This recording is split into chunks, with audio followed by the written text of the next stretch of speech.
আসসালামু আলাইকুম Imran magic English 24 পক্ষ থেকে আপনাদেরকে জানাই শুভেচ্ছা ও স্বাগতম।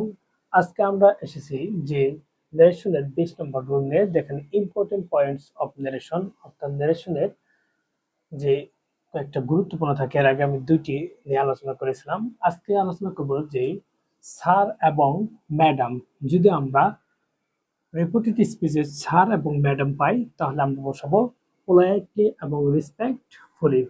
পোলাইটলি এবং রেসপেক্টফুলি স্যার ম্যাডাম থাকলে আমরা কি বসাবো? পোলাইটলি এবং রেসপেক্টফুলি। আর যদি পাই একটা বাক্যে যে ডেয়ার দ্বারা, ডেয়ার ফ্রেন্ড, ডেয়ার মম, ডেয়ার অর্থাৎ ডেয়ার থাকলে কোনো সম্বন্ধ বোঝালে সেখানে আমরা করবো কি, বাক্যের শুরুতে কি নিয়ে আসবো, যে অ্যাড্রেসিং অ্যাস প্লাস ডেয়ার দ্বারা যেটা সম্বন্ধ করা হবে সেটা নিয়ে আসবো। পরে থাকবে বাকি অংশ। দেখেন যে এক্সাম্পল যদি আমরা করতে যাই, যে he said to his teacher sir, এই যে আমরা পেয়ে গেলাম কি, স্যার পেয়ে গেলাম। এই স্যারের জন্য আমরা কি নিয়ে আসবো?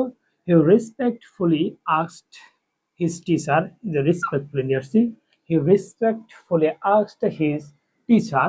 তারপর দেখেন যে এটা আমরা বুঝলাম যে এটা কোন টেন্স, এটা হলো সেন্টেন্স, হলো আপনার ইন্টারোগেটিভ। তার জন্য আমাদের ইফ নিয়ে আসতে হলো। এই কনজাংশন কিসের জন্য? ইনভার্টেড কমার পরিবর্তে আমরা কি নিয়ে আসলাম? ইফ নিয়ে আসলাম। তারপরে এখানে হলো সাবজেক্ট হলো ইউ, ই হলো সেকেন্ড পারসন, ধরবে টিচারকে। আর টিচারের প্রোনাউন হলো হি। আর এখানে ক্যান হলো অক্সিলারি ভার্ব, অক্সিলারি ভার্ব থাকলে মডেল ভার্ব থাকলে মডেল পাস করতে হয় ভি2, এটা ভি2 করে দিলাম। তারপরে যা ভার্বের বেস ফর্ম আছে বসাই দিলাম। আর মিট হলো সেকেন্ড পারসন, ফার্স্ট পারসন, ধরবে কাকে? হি কে। এই হিয়ের আবার অবজেক্টিভ ফর্ম হলো হিম, এটা আমরা এটা করে দিলাম। মেন কথা আপনি এখানে মনে রাখবেন যে যদি স্যার থাকে আমাদের কি নিয়ে আসতে হবে? রেসপেক্টফুলি, অর্থাৎ স্যার থাকা মাত্রই হি রেসপেক্টফুলি আস্কড হিম। আমরা কিন্তু স্যার না থাকলে এটা করতাম হি আস্কড হিজ টিচার। শুধু পার্থক্য কি? রেসপেক্টফুলি, স্যার থাকলে রেসপেক্টফুলিতে আমরা প্রথমে নিয়ে আসবো সম্মানের অর্থে।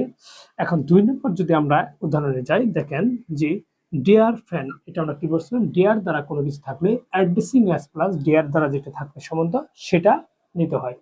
এখন দেখেন যে ডিয়ার ফ্রেন্ড পেয়ে গেছি, তাহলে অ্যাড্রেসিং অ্যাস ডিয়ার ফ্রেন্ড, এই যে আমরা পুরোটার নাম অ্যাড্রেসিং অ্যাস, তারপর সম্বন্ধ বোঝাচ্ছে এটা পুরোটার নাম ডিয়ার ফ্রেন্ড। এখন আমরা পূর্ণাঙ্গ নারেশনটা ডাইরেক্ট থেকে ইনডাইরেক্ট করে দেব। দেখেন যে হি টোল্ড মি, এই যে এটা আমরা এটা নিলাম ডিয়ার ফ্রেন্ডের জন্য অ্যাড্রেসিং অ্যাস ডিয়ার ফ্রেন্ড। এখন হি সেইড টু মি, তাহলে আমরা নেব যে হি টোল্ড মি। আর ইনভার্টেড কমার পরিবর্তে আমরা কিনলাম দ্যাট। দ্যাট নেওয়ার পর এখানে দেখেন এটা হলো সাবজেক্ট ফার্স্ট পারসন, ধরবে কাকে? সাবজেক্টকে। তাহলে সাবজেক্টিভ ফর্ম হলো হি, আমরা নিলাম হি। তারপরে এটা দেখলাম যে এটা প্রেজেন্ট ইনডিফিনিট টেন্স, আমাদের করতে হবে কি?